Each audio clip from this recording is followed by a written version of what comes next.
again, thank the Senator Maria for putting this together, the senators for being here, and also all my colleagues in Congress.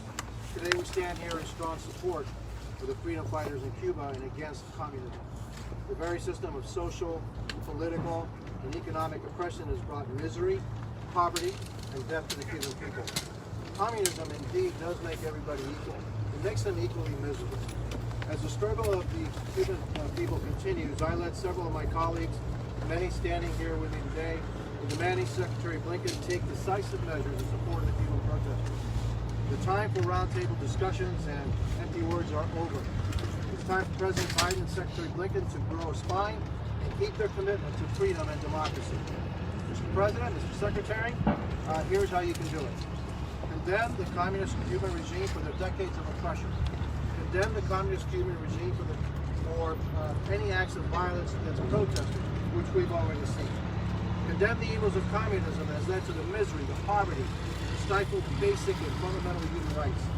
Support the mission of the protesters in Cuba, which includes establishing free and democratic elections, release of all political prisoners, and the establishment of a free and independent press.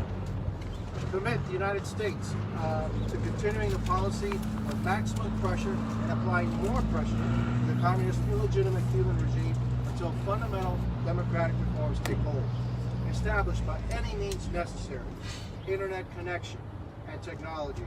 And as my colleagues have previously stated, that's of vital importance for the people, the Cuban people, to be able to communicate with themselves, and just as important, for them to be able to communicate with the outside world, what's actually happening in Cuba, their daily lives, the oppression of the Cuban people by their own government. On a personal note, I immigrated to this country with my family when I was a young boy, just 6 years old. I lived through the indoctrination curriculum in elementary school. I witnessed my birth country crumble to the woes of communism. Luckily, my family and I had the opportunity to immigrate to this great country. In just one generation, my family went from Cuba to Congress. I believe with all my heart and soul that in no other country in the world is that achievement possible. For that reason, I will always stand firm on the side of those who yearn for freedom and democracy. It's time for Biden and Blinken to be on the side of those who yearn for freedom too. And I ask for them, please, please support the freedom fighters in Cuba. And urge their unwavering support of freedom and democracy, not only in Cuba, but in Venezuela and Nicaragua and all parts of the world, especially in our own hemisphere. And to the Cuban people, our message is we stand with you, we will always stand with you, and we won't give up until one day we see a free Cuba. Patria vida. Thank you. And now I want to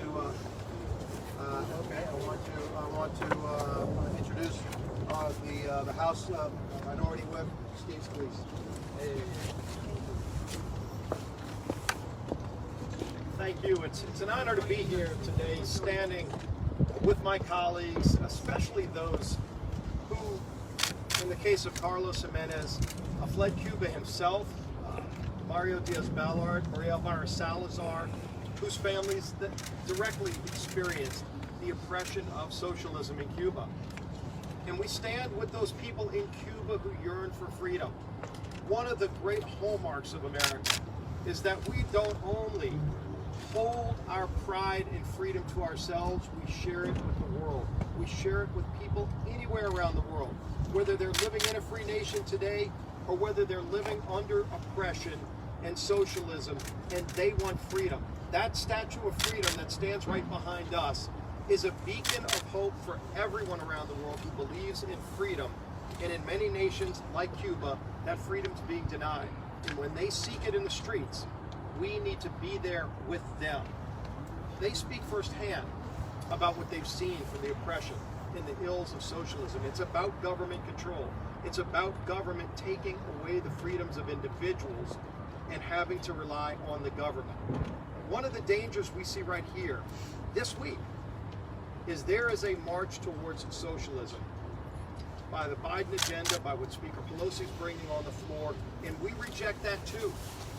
We're calling on President Biden to stand with people who are seeking freedom all around the world. Let's make sure here we don't let America become a socialist nation as they contemplate trillions of dollars in new spending on more socialist-style programs. Big government socialism has failed everywhere. Everywhere it's been tried. We cannot let it come to this great nation. We are proud to stand with the people of Cuba, all of those who seek freedom in Cuba and all around the world. Thank you for putting this together.